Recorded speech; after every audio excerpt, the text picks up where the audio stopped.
Hey, what's up, man? What's your name? Hey, name's Joshua Williams. What's up, Josh? How are you? Decent. How about you? Good, good, good. I like your shirt. Appreciate it. Wanted to ask you about your main selling point, women deserve less. Yeah. I'm going to hit on the first couple chapters of the Bible, Genesis 1 through 5. Yeah, if you could go through it quick, though, because we don't want to do a Bible study here, man. We got to keep it moving. But, yeah, go ahead.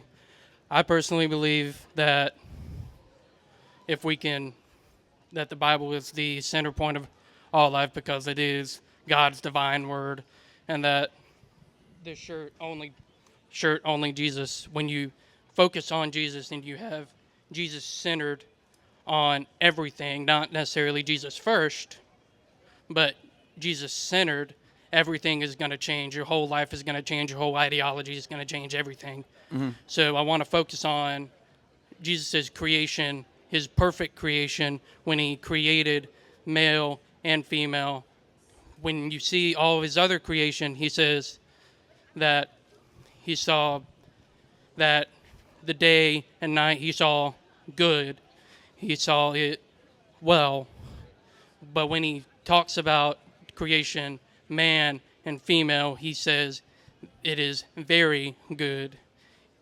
He takes it to another level that humankind, his creation of man and woman is much different than the rest of his creation, and that they are created in God's image. So being that they're both created in God's image, both man and female, how do you say that women deserve less when they're both created in God's image?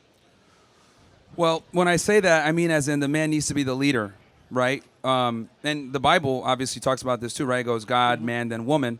My problem is when I say women deserve less, I mean it's vague on purpose, right? Depending on the context that we're talking about here. But in this regard, when it comes to having a family, being married, etc., it means that the man needs to be the leader, right? Now, I think the problem is that a lot of guys go into relationships thinking that their woman is equal to them and they can split the check and all this other stuff. I'm a big proponent of the nuclear family. I don't think women should work.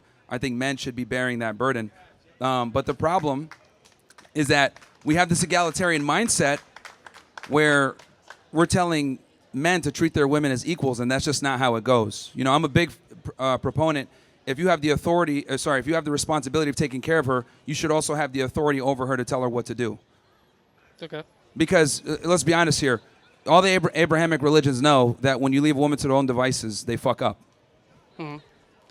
So now, talking about Abrahamic religions, we're going to focus on the Old Testament and how the Old Testament is based on the covenant with Moses, and how that the law, the first 5 books of the Bible say that the man is to be the leader, which is shown, and that's all I'm getting at when I say that. Which is shown in Romans. Romans says that, and I may be quoting wrong, so forgive me if I am quoting wrong, but the New Testament says that the husband, the man, is supposed to love his family and his wife the same way that Jesus loved the church. Yes, but see, we're kind of at the finish line right now. Before we get to that point, you need to identify the women that are even worthy of being a wife. And because I like what you're saying here, right? Like, again, I believe in a nuclear family, and I think that as a man, it's your job to protect, provide, and provision. But the problem is that most women simply don't deserve that nowadays, right? A lot of girls are promiscuous, bad habits, don't respect male authority, but they want you to wife them up. And I'm telling guys, don't do that. You got to vet women out in the beginning very hard, because thanks to modernity and feminism, what's happened basically is like all the training wheels that society had to keep things in place and to keep things in check are gone. We used to have Christianity. We used to have shame. We used to have the church. We used to have strong-knit communities. But now that's all out the wayside. So since we have removed these social training wheels, what's ended up happening is we have this deregulated sexual marketplace where a lot of women are just not worthy of being a wife. And I want guys to focus on, like, when you do identify the woman that's worthy of being your wife, then obviously you give her the world. I'm not saying not to give her everything, but she has to earn that. And that's the problem, is that we just think that girls should get things for having a vagina. And I'm here to say, like, no. And I would say to not necessarily add on, but just add on to my point, I say with women that may be deemed as not wife material, I personally feel that that's when you get down on your knees, you pray, and you say, Jesus, help these people.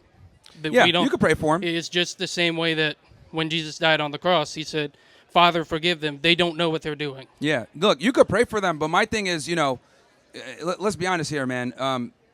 Jesus can't even save a lot of these hoes. What makes you think you're going to do it? So that's the reality.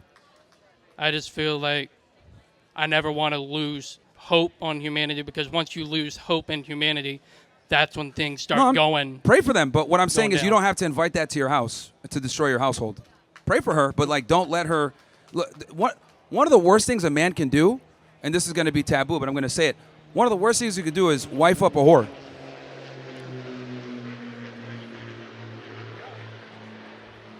So, because wifing up promiscuous women will absolutely destroy your life as a man. So my thing is you could pray for them. Obviously, you wish well upon them, but that doesn't mean you need to invite her into your life where she's in a position where she could utterly destroy you. Okay. Especially with the way the family courts are run and the way that child custody works and alimony and everything else like that. Like, guys have to be very cautious and careful with who they marry. And they need to reserve it for the women that are worthy. Because, unfortunately, it's not 1955, it's 2025. And women have changed a lot. Oh, yeah. A lot. For the worse. Yeah. I think that just comes back to once you have your family, once you have the wife that God has set aside for you, that's when you lay down the law and you say, as for me and my house, we will serve the Lord. I agree. But you got to find the woman that's even worthy of taking that journey with. And what I'm saying is most don't qualify. And then that's when I feel like you fall into that cycle that you pray. Like, yeah. You don't necessarily agree with what they're doing. You may not. Your soul, your flesh, you might not. You might not feel like that they deserve prayer.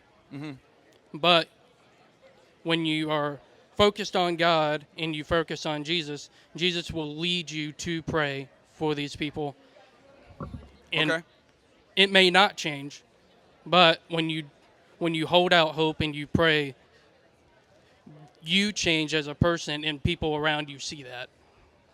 Fair. And they recognize that you're different. Fair enough. All right. Yeah. Anybody else? Thank you. No worries, man. Thank you.